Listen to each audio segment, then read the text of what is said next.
Guys, basic electrical po tayo ngayon. May unit tayo ngayon na Isuzu Crosswind. Ito po yung loob sa unit natin. May kunting problema lang po ito.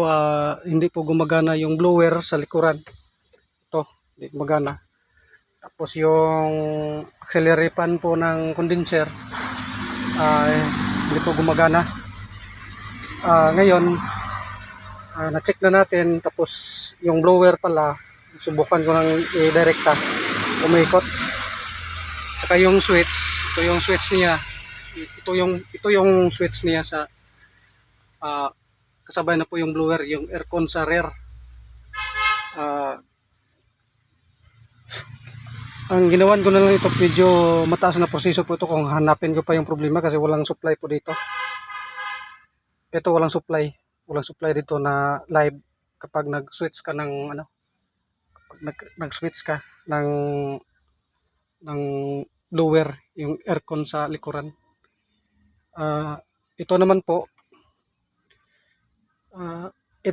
ito yung permanent na, kapag naka-ignition on ka, permanent na supply. May lumalabas dito na live. Yung isa naman ito yung ground. Yung ground naman, siya yung nagsuswitch, nagbibigay ng ground para siya umiikot yung blower. Yung niya, ito pala yung switch niya. Yung switch niya pala, pag i-switch mo nga sa 1, ito yung nagbibigay ng kuryente papunta po dito sa blower motor. Siya po yung nagko-control ng kuryente papuntang blower motor para para pag mag-switch ka ng 1, humihina yung mahina lang yung yung ground niya kasi switch to ground po itong yung blower motor natin. Yung kino-control ng switch yung ground. Pag mag-switch ka ng ipataas po niyan ng pataas po niyan ng supply ng ground.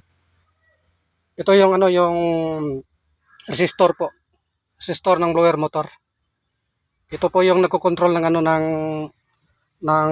ng ground papuntang blower motor para umikot po siya.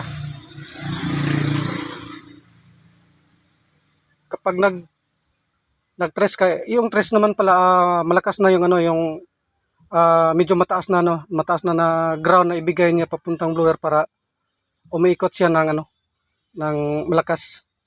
Mabilis yung ikot niya kasi mataas ng ground. Kapag 1, mahina siya kasi mahina lang ground na ibigay niya. Ang nangyari nito, wala itong permanent na live, kaya ang ginawa ko, kasi mataas na prosesyo, kapag hahanapan ko pa yung problema, ang ginawa ko, naglagay lang ako ng sariling wiring. Ito yung wire na nilagay ko.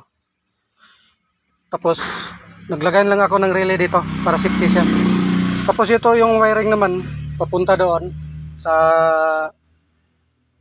ignition, kasi sa ignition na ako kumuha. Nilagyan ko na ng fuse. Mataas na pirahe yung nilagay ko ng fuse kasi pala ito, blower motor. Baka hindi kakayanin kapag maglagay ako ng mababang pirahe, baka hindi kayanin, baka pumutok yung yung fuse. Baka hindi kayanin niya.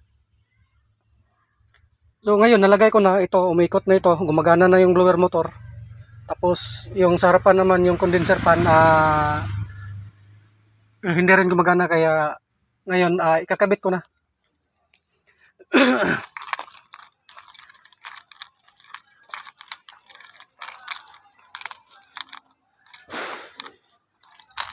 Ito yung yung condenser fan po ito.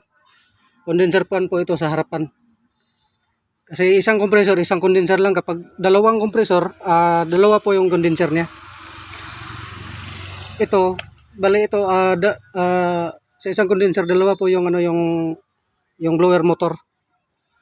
Yung klase na condenser fan po, yung klase na fan po ito, po siya, universal po ito.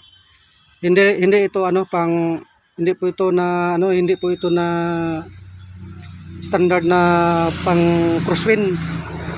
Universal po ito. Maraming mabibili po ito sa tindahan. Kasi wala po itong ano, hinahanap ko ng linya kasi hindi ito gumagana.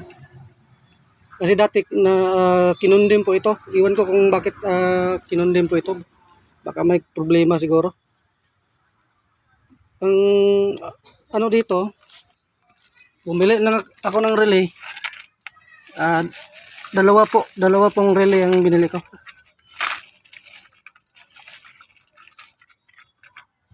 Ito. Bumili lang ako ng relay.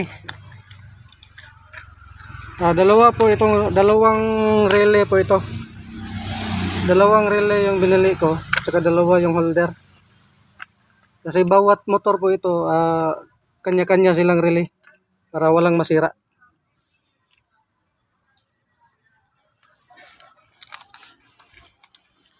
Ito po yung condenser. Nahanap ko ng linya kung saan nilagay ng gumagawa nito. Wala akong makita na linya dito kaya ang ginawa ko na lang, maglagay lang ako ng wiring. I-rewiring ko na lang yung condenser. Para mas lumamig po yung condenser. Yung aircon pala. Kasi mainit ito yung condenser. Kasi dito dumaan yung linya niya sa high. Kailangan palalamigin po ito ng yung condenser. Yung fan motor.